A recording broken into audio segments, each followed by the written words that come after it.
For the first time ever, Toho held an official Godzilla panel at San Diego Comic-Con. Godzilla finally made it to the world of San Diego Comic-Con from Toho, and with it, big reveals were promised. Did they come? The entire internet has decided that Toho's panel was essentially a giant nothing burger, but I want to challenge that. Today, let's dive into the Toho Godzilla panel and discuss all of the things that were revealed and how they might not be the things you wanted, but they were big reveals, including massive Godzilla crossovers, news from all fronts of Godzilla, from the toy side, both the American and Japanese, from the comic side, from films to television, to American Godzilla, to Japanese Godzilla. There were reveals all over the place. It just might not have been the reveals that we all wanted. But let's get into it and I'll break down the full SDCC panel.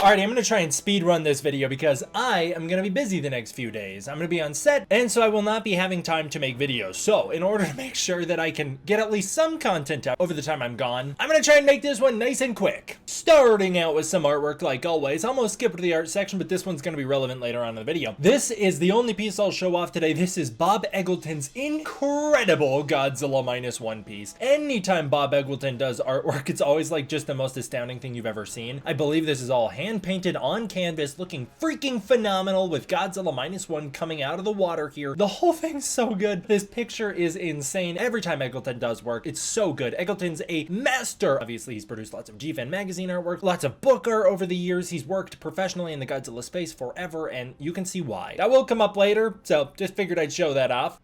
And now let's get to the SDCC Godzilla panel. This was hyped up as the first ever Toho Godzilla panel at San Diego Comic-Con. It was a really big deal. It was like, this is the first Godzilla panel that'll ever happen at SDCC, at least the first Toho Godzilla panel. As I believe the last time we had a Godzilla panel, it was back in 2013, announcing Godzilla 2014. Of course, Godzilla has appeared at SDCC over the years. There was reveals for Godzilla 2014, Godzilla King of the Monsters had a big presence, so there's been stuff to cover, but it's just not like this was a special moment, it felt like. Toho Godzilla tweeted out, starting now, our Godzilla panel at SDCC 2025 has just begun. Celebrate 7 incredible decades of kaiju history and hear what's in store for the King of the Monsters next. Follow along for the latest updates. And people were quick to point out how disappointed they were that updates did not follow and that breaking news didn't happen within the hour about, in particular, Shin Godzilla 2, and to a lesser degree, the MonsterVerse Godzilla, which I don't think many people thought there was going to be news for. And there actually was some. And of course, Godzilla -1 sequel. So let's get into what happened. This panel mainly hyped up the fact that it would be featuring Shinji Higuchi. Of course, Shinji Higuchi was the co-director of Shin Godzilla. Higuchi was there to promote Shin Godzilla's upcoming re-release in theaters, and it felt like the time was right considering the Bloomberg article just broke about the potential Shin Godzilla sequel, so people were curious to find out what was going to happen next. A lot of the panel photos we have come from Toho, but I also want to shout out Kaiju United's panel breakdown. They did get that link down below. You can go check it out. These photos come from Nick Crispino. I don't know if I said your name right. I also want to give a special shout out to my friend Kyle Kaiju Canuck. Guys, go check out Kyle's channel, Kaiju Canuck, link down below. Please go check him out. He's actually there, boots on the ground, reporting from SDCC Live. In fact, he's teased on his channel he will have an interview coming out with Shinji Higuchi that he just conducted, which is very exciting. I think we're all excited about that. But thanks to him sharing the SDCC panel, we can dive into what was revealed there. And there were reveals there. They just weren't reveals for the movies that people wanted. But there still was a lot to cover.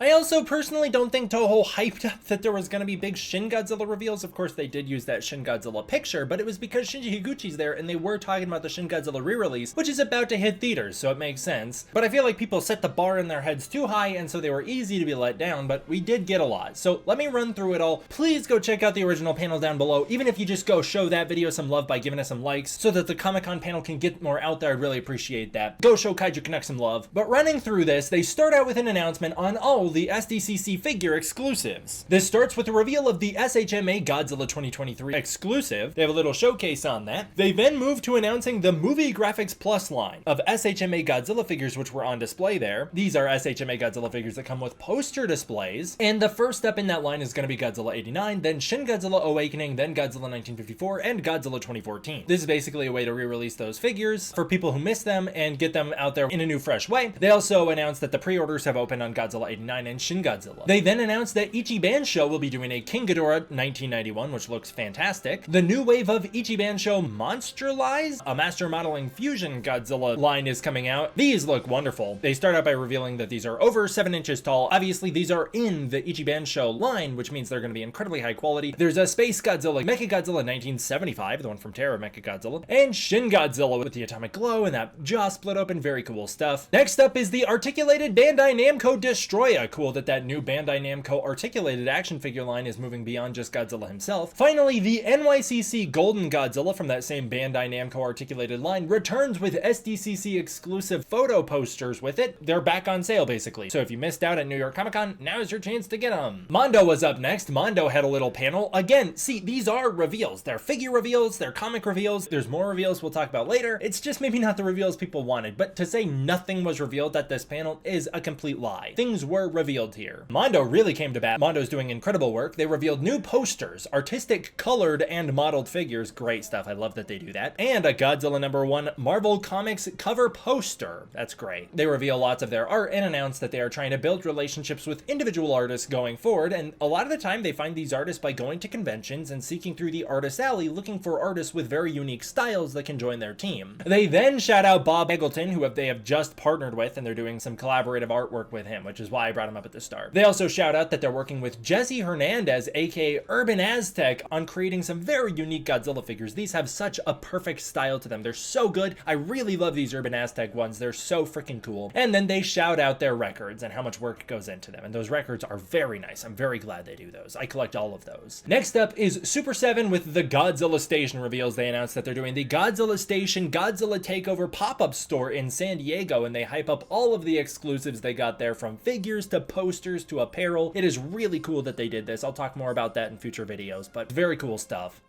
They then move to comics and bring out Justice League vs. Godzilla vs. Kong writer Brian Buccellato, IDW Godzilla series writer Tim Seeley, and editor Jake Williams. And from Legendary, they bring out the VFX supervisor from Monarch Legacy of Monsters, Sean Conrad. I thought it was awesome that we got the full spectrum of Godzilla represented at this panel, from Toho's Godzilla to figure brands, both Japanese and US. And not only that, but we got the comics represented, the shows represented, the movies represented. We have Legendary Godzilla on display. We have Toho Godzilla on display. As somebody who has hosted Godzilla panels before that Toho had to approve of, I can tell you it's particularly tricky to navigate merging the Japanese side and the American side of Godzilla. It can get very sticky. So I thought that was awesome, and I do think that deserves some love and credit. They teased some reveals for the new Justice League vs. Godzilla vs. Kong comic crossover, revealing new covers for it, which look great. And then they explained that following the first crossover event in the story, Amanda Waller wants to create her own kaiju to protect the planet in case another Titan event or multiversal event happens. And so in order to do so, she sends the Suicide Squad to the Legendary Earth, which is what they call the Monsterverse, to collect Titan samples so that they can use them to create Titans in their universe. They reveal new panels from this comic showing Superman and Lex Luthor fighting the Red Stripes and Hollow Earth. Very cool stuff, bringing in the lore from Godzilla Kong, the New Empire, and the new Hollow Earth. They then announce a rematch between Superman and Godzilla with Buccellato, or Buccellato? I forget how they pronounced it. Buccellato? I don't know. He explains, as the comic writer and as a long-term DC writer, that the only reason Superman lost the fight with Godzilla is because he had to go out of his way to save Shazam, resulting in him getting hit with Godzilla's kryptonite beam. However you feel about Godzilla's atomic breath being a kryptonite beam is up to you, but I do like that. I think Superman could take Godzilla. I think Superman could beat Godzilla if he really tried. Superman was literally holding back during that first fight. Thank you very much.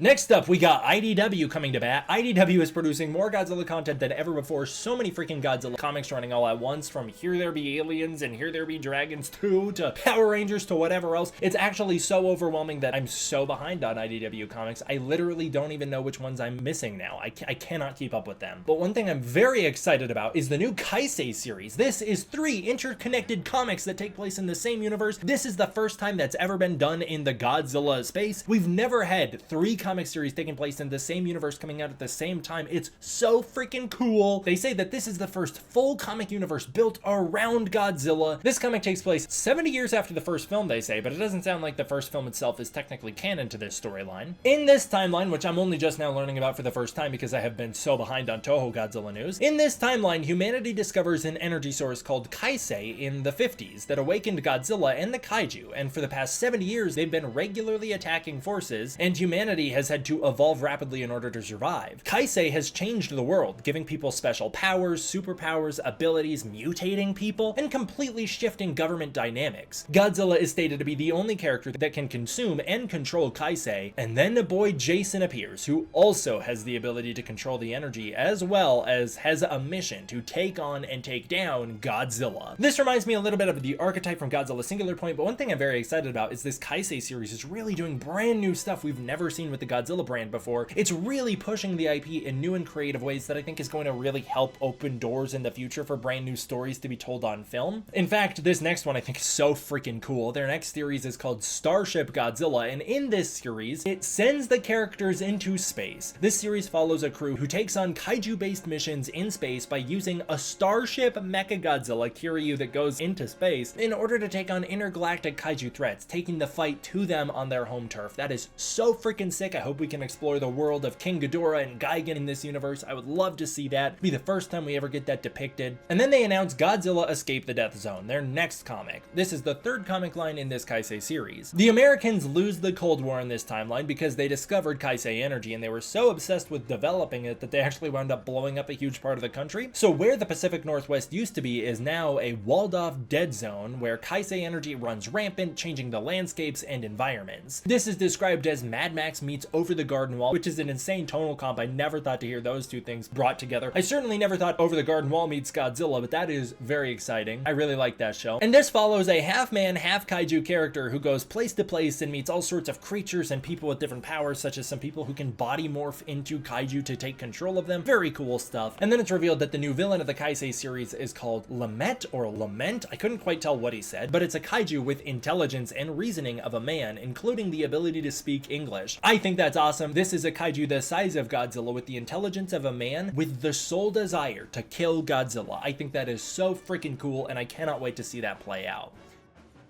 They weren't done, as they then announced that Teenage Mutant Ninja Turtles Meet Godzilla, an insanely hype crossover comic that I know some fans are going crazy for. This is coming out in November, and it's set in a timeline where kaiju have always been a part of the TMNT world, and in this world, the Ninja Turtles are created as a way to take on kaiju. Now, current day in the comics, the Turtles take on kaiju and start to mash up with them along the way, which is pretty exciting. Which got into the Monarch Legacy of Monsters portion of this panel, a portion I'll save for a future video. I don't know how long it'll take me to get there, but I'll save it because I really liked it. It was by far my favorite part of the panel. I really liked it. No major reveals for season 2, but still very interesting stuff to get into in a future video. Alrighty, I'm actually going to leave it here for today. Like I said, I'm short on time and I'm going to be gone, so I need content to post while I'm gone. Sorry guys. So the Shin Godzilla updates will come in part 2. Look forward to that. That'll be dropping real soon. Alrighty, thank you guys all for watching. I want to give a huge thank you to my patrons over on Patreon. It is through the support of the patrons on Patreon that I'm able to continue to make videos like this for you. If you want to support the Patreon, you can use the link in the description below where you can get early access to content, access to the Discord community, and more. And if that's such a thing, please consider joining as a channel member. I'd really appreciate it. Thank you guys all for watching. I hope you enjoyed. I will see you all next time for the next one. D-Man out.